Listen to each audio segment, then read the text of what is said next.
A lot of people that watch my videos on ICP on this channel are die-hard internet computer fans. Now, they're not watching the videos because I support ICP, because I shill it, because I say it will go to the moon. They're watching it to get a contrarian view. And for everybody that's coming here for the first time, I will attempt the impossible. I will attempt to potentially shake your confidence somewhat in ICP. So be warned. We all know that very long term, the ICP price tended to trend down. Every now and then we do get our rallies though. For example, this year, more than 500%. Now the question is, why do those kinds of rallies happen? Is it adoption of the platform, or is it something that potentially has nothing to do with ICP? Have a look at this here. This is ICP relative to the others market cap. Here the trend seems to be way more consistent. So in US dollars, we do have our rallies, and while there's still some rallies versus the rest of the market, they're much more muted. This year is just 160%. So what's going on? When ICP's price goes up, it tends to be the general market appreciating anyways. If we look at relative performance, so how much are we outperforming, how much are we underperforming, the trend is pretty constant. Now this is relative to the others market cap. Here is the same relative to Bitcoin. Now I'm not just going to talk about prices here, but I just start with this because it seems like some things do not add up. There is apparently the very advanced technology, maybe the most scalable, maybe the fastest of all the technologies in crypto. And seemingly there's also very little token inflation. There's even a burn program of ICP tokens, yet we see this long-term selling pressure relative to the rest of crypto. And so if you very much like ICP, if you support the project, you have to answer that question, right? Why does the price always long-term underperform? Why do we sometimes have those very brief rallies that then also experience very constant selling pressure afterwards? Where is the selling pressure coming from? If everybody is so bullish, if everybody is so positive around ICP, why don't we just see the selling pressure at the very beginning and subsequently a reversal? Why does the market on average continue to sell? And who is selling? If you didn't know that this was an ICP chart and you just looked at this as any random asset, would you buy that asset? Or would you prefer to maybe buy this asset? Now what's this? This is the exact inverse of this. So we're looking at the Bitcoin performance relative to ICP. There's actually a way to get exactly that kind of performance. It's by shorting ICP, by betting on falling prices of internet computer, while at the same time betting on rising prices of Bitcoin. So we try to bet on the delta. We are not interested in what the general market is doing. We are just interested in how ICP is performing relative to Bitcoin. And we're just interested in the overall long-term trend going up. So that's one way to make money with ICP as well, to basically be the traitor, to basically not be a shill that buys the underperforming asset getting crushed. In the meantime, this is, by the way, an effect that we see with many altcoins. It's not just something that we see with ICP. But instead of buying this and hoping for the miracle, you can simply just get into this with a bit of financial engineering, but still, it's possible. Now have a look at the Bitcoin price here in orange relative to that setup, right? Going short ICP and long Bitcoin.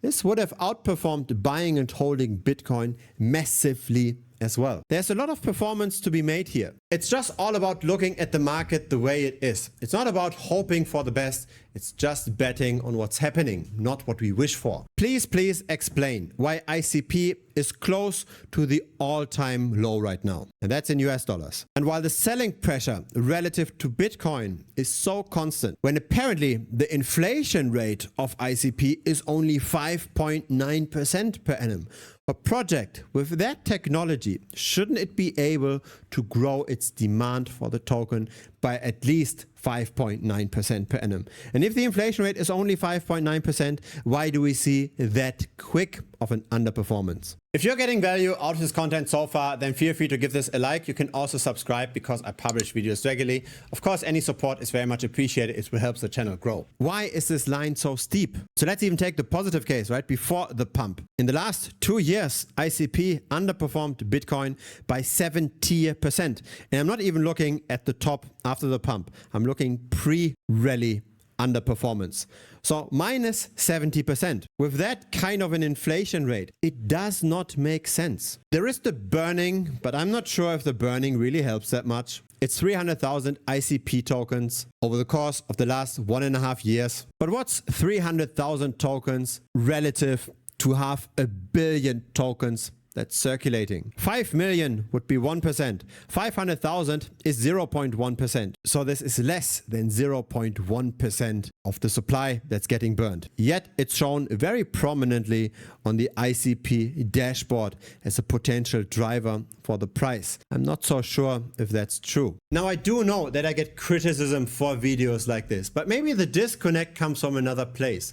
Maybe really the investors in ICP, the long-term holders, they simply just want to support the project and they're not in it opportunistically for the money. Now, this is where we might really have that disconnect, because I'm in it just for the money. I want to grow my capital by investing into projects. I don't just want to donate my money towards a project hoping that it will flourish at some point.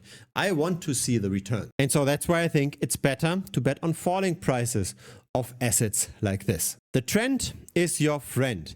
And yes, sometimes we see those massive short squeezes potentially fueled by positive news. And this can be painful, but there are risk mitigation strategies, right? We can use a trailing stop loss, for example, something like this white line. So as the price declines, we just adjust our stop loss. And if we suddenly, for whatever mysterious reason, see another pump like this, we are simply exiting very, very quickly. We don't lose our shirt when the price is going up. We simply just limit our risk with a trailing stop loss and we bet on the overarching trend. And the funny thing is, it doesn't even cost money to bet on falling prices of ICP. The funding rate on Hyperliquid, for example, is positive. So the longs have to pay the shorts to bet on rising prices. If you decide to suddenly become part of the people that are betting on falling prices, that are actually making money in crypto, they're not just hoping for the turnaround, you're actually even getting paid, because the shorts get paid by the longs and the annualized funding rate is 10.95%. So you're not just making money when this continues to crash, you're also making money when this is just going sideways at a rate of 10.95%. Not a bad additional return booster. Now, why do rallies like this happen in the first place? I don't necessarily think that this has anything to do with the project. I think this is short-term manipulation, because some people like charts like this and they do bet on falling prices and they might not have the right risk management in place. If you don't manage your risk, if you stay in a position when something like this happens, then of course the people that manipulate make a lot of money. You're betting on falling prices and then the price suddenly more than doubles.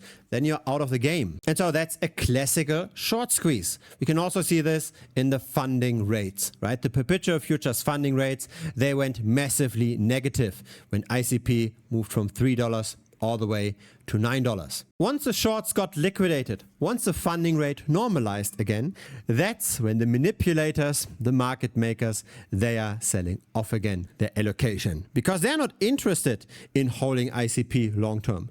They're just interested in making money with the short liquidations. Here, have a look at how many shorts got liquidated during that rally. And so that's something many people simply ignore, right? There is a lot of manipulation in crypto. There's no punishment in manipulating the price in either direction. It's not necessarily the fundamentals of a project that move the price. It can also be manipulation. But manipulation doesn't last for the long term, right? It only lasts for those short little run-ups. And then things tend to deflate again. I am okay if you're still an ICP bull after this video. I am okay if you're losing money with ICP. I'm okay if you're losing money with any of those altcoins. I'm just looking at the situation opportunistically. If I want to make money, somebody else has to disagree and lose money. That's the name of the game. It's player versus player. But I do hope that the majority of the people that watch this channel, they do make money, right? And then the rest of the market is okay to lose money. That's why I also make these kind of videos. It's not just to get some YouTube advertising money. It's also, of course, to invite you in looking at the market in a different way and potentially make money the same way I do. Now, talk is cheap. It's easy to make YouTube videos say that the price will 10x or that we're going to see a crash. But really what matters is what's the long-term performance. Are those people publishing on YouTube actually outperforming the market? You might have noticed that the majority of YouTubers never share their numbers. They never say how much they've outperformed a benchmark. They never say how much better they performed relative to Bitcoin, relative to the S&P 500. But I do believe that this channel is different. I do share my numbers, at least the relative numbers. This is my net worth over the last 4 years. So this is a monthly chart. And of course, it does include dollar cost averaging. It does include saving from active income. But here's my trading portfolio, the line in black, relative to if I had just dollar cost averaged into Bitcoin. And this is really in the end what matters, right? Does your trading activity outperform the benchmark? Most altcoins tend to underperform Bitcoin most of the time, and you're able to achieve that performance over several years, and you're probably on the right track. There is a lot of volatility in returns though. This is the alpha, positive and negative, versus buying and holding Bitcoin for each single month. The dotted line over here, that's the 12-month average. So on average over the entire time frame, the alpha is 1.6% per month. Do you see any other YouTubers sharing those kinds of numbers? Most YouTubers just say that you should buy this coin or you should buy that coin. But the problem is, especially the smaller altcoins, they tend to underperform massively. This is the performance of some smaller altcoins over the course of the last year.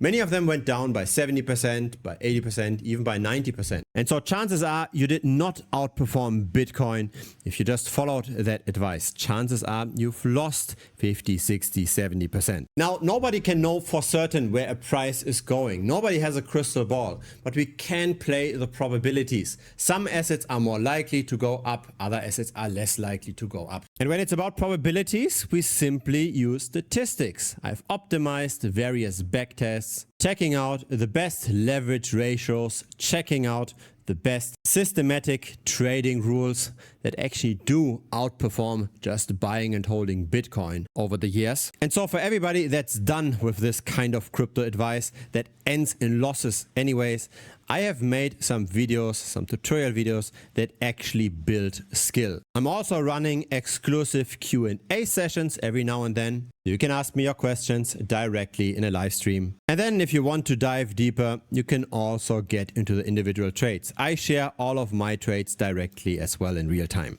So looking very much forward to seeing you in the premium membership. The link to premium pops up here on the screen. Just click on that. It will lead you to the website. If it's the very first time here, feel free to subscribe. I publish videos regularly. A like would be very much appreciated as well. See you next time on YouTube or see you in premium. Cheers.